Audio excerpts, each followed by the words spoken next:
बिस्मिल्लाहि वस्सलातु वस्सलामु अला सय्यिदिल अंबियाइ वल मुरसलीन व अला आलिहि व अस्हाबिहि अजमाइन। अस्सलामु अलैकुम व रहमतुल्लाहि व बरकातुहू। मोहतरम नाज़रीन, कुरान शरीफ के मौजज़ात के बारे में हम सुनते रहते हैं, लेकिन हम कभी उसमें गौर व फिक्र नहीं करते। आइए देखते हैं एक वीडियो में जिसमें कुरान शरीफ की मोहतरम नाज़रीन, कुरान पाक अल्लाह तबारक व तआला का कलाम है और ये एक बहुत मौजिज़ाती किताब है और ये किताब मौजिज़ात में से एक मौजिज़ा है।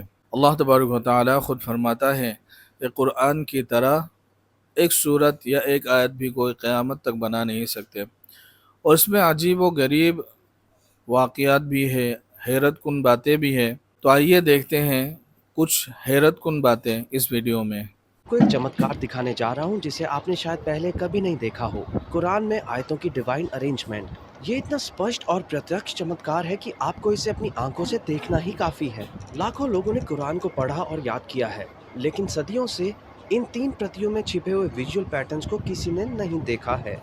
आज हम दिखाएंगे कि कुरान एक चमत्कार है, न केवल अपने संदेश में बल्कि अपनी पृष्ठों में, अपनी पंक्तियों में, अपने शब्दों में और यहाँ तक कि अपने अक्षरों में भी। क्या आपने कभी ऐसी किताब देखी है जहाँ दर्जनों पृष्ठों में हर पंक्ति एक ही अक्षर से शुरू होती है? इस मुसहफ में हर पंक्ति एक ही अक्षर से शुरू होती है। जरा इसके बारे में सोचें। हर पृष्ठ में समान संख्या में पंक्तियाँ हैं, हर पंक्ति की लंबाई समान है और उनमें से हर एक उसी अक्षर से शुरू होती है। यहाँ इस कुरान की प्रति में हर पृष्ठ पर एक सिमेट्रिकल पैटर्न दिखाई देता है। पहली और आखिरी पंक्तियाँ एक ही अक्षर से शुरू होती हैं। दूसरी पंक्ति और अंतिम से दूसरी पंक्ति भी एक ही अक्षर से शुरू होती है।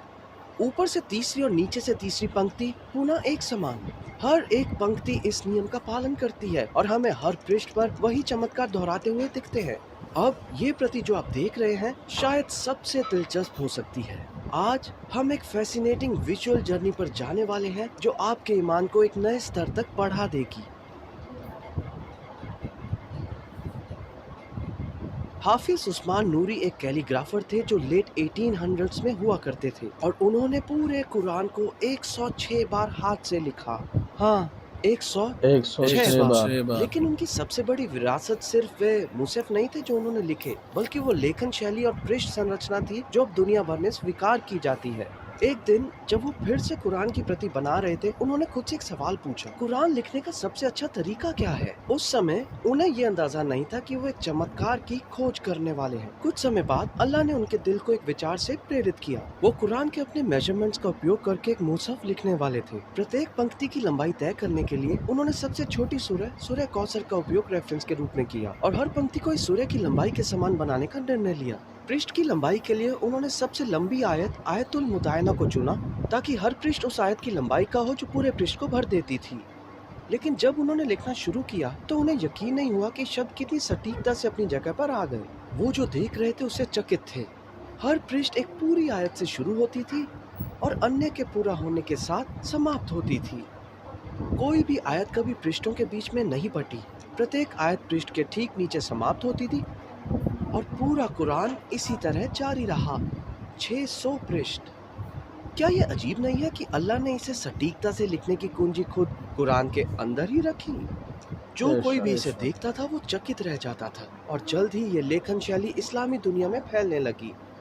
अब कल्पना कीजिए, हम हर लिखी गई किताब को इकट्ठा करते हैं और उन्हें कंप्यूटर में अपलोड करते हैं। फिर हम एआई से कहते हैं कि वो प्रत्येक को फिर से लिखे, लेकिन सबसे छोटे पैराग्राफ को एक पंक्ति के मानक के रूप में और सबसे लंबे पैराग्राफ को एक पृष्ठ के आकार के रूप में उपयोग करें। क्या आपको लगता है कि उन किताबों में से कोई भी किताब कुरान के परफेक्ट लेआउट की बराबरी कर सकती है? सच में मुझे तो नहीं लगता। ये एक बार फिर साबित करता है कि कुरान अल्लाह का कलाम है, क्योंकि इसकी संरचना इतनी सटीक है कि एक इंसान के लिए इसे जानबूझकर डिजाइन करना असंभव होगा। इसके अलावा पैगंबर अलैहिस्सलाम उम्मी थे, वो पढ़ या लिख नहीं सकते थे।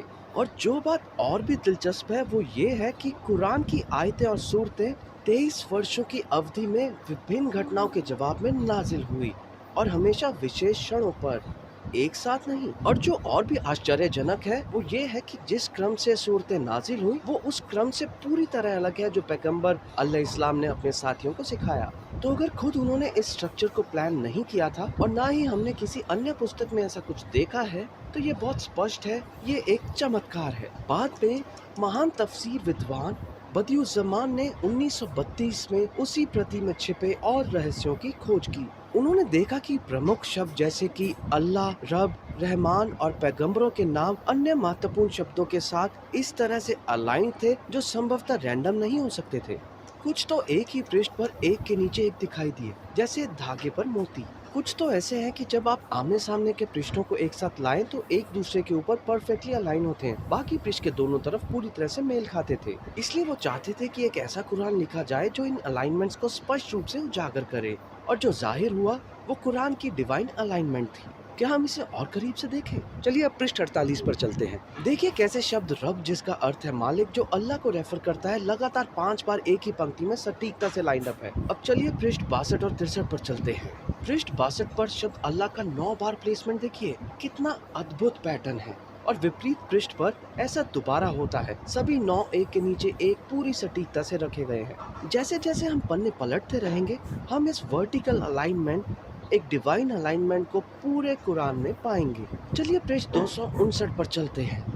देखिए कैसे शब्द रब एक ही पृष्ठ पर कुल 9 बार एक के ऊपर एक दिखाई देता है।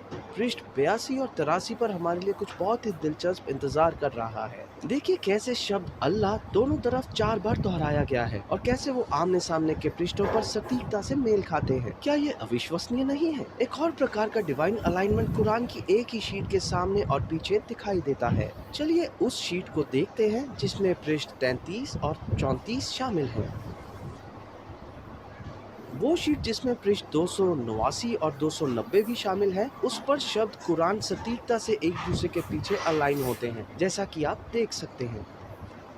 ऐसे कई और उदाहरण भी हैं, मैं आपको थोड़ा ही दिखा रहा हूँ। अब आप कुछ पूरी तरह से अप्रत्याशित देखने वाले हैं। पृष्ठ 422। चलिए मैं आपको उस पृष्ठ पर ले चलता हूँ जहाँ नाम अल्लाह और जगहों से कई अधिक बार आता है। इस पृष्ठ पर शब्द अल्लाह 15 बार सटीकता से अलाइन होता है।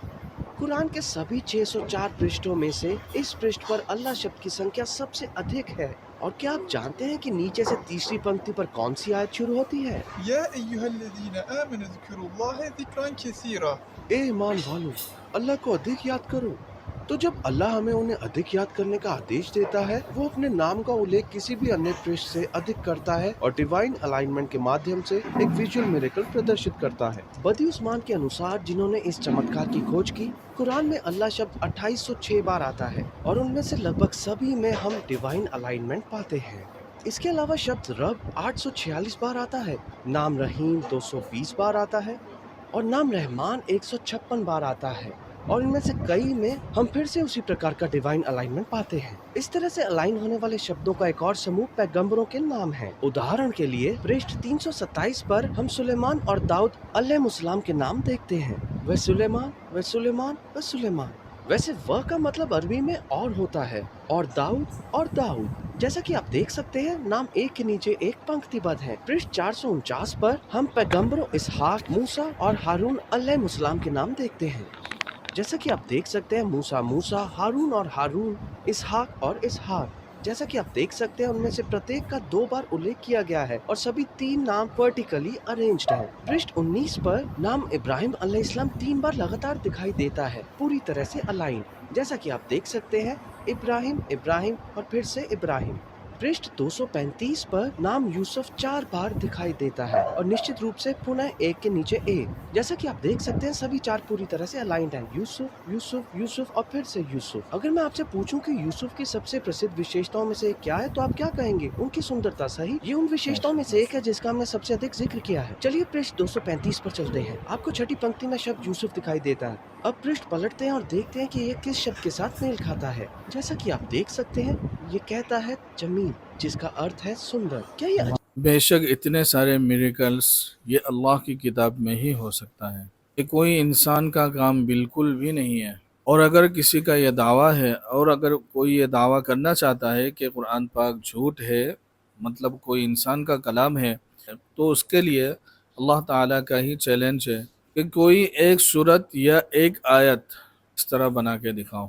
इतने सारे मिरेकल्स, ये तो कुछ है जो हमारे सामने है, और न जाने इस तरह कितने होंगे। और हर किताब में हम देखते हैं, जो मुसन्निफ होता है वो पहले ही लिख देते हैं कि अगर कोई गलती हो तो बता देना। ताकि दूसरे एडिशन में उसको बदल दिया जाए, ठीक कर दिया जाए। लेकिन कुरान पाक वाहिद ऐसा कलाम है कि जिसमें पहले ही लिख दिया ज़ालिकल किताबु ला रैब फीह, जिसमें कोई शक नहीं है, कोई शुबा नहीं है, बेशक ये अल्लाह का कलाम है। अस्सलामु अलैकुम व रहमतुल्लाहि व बरकातुहू।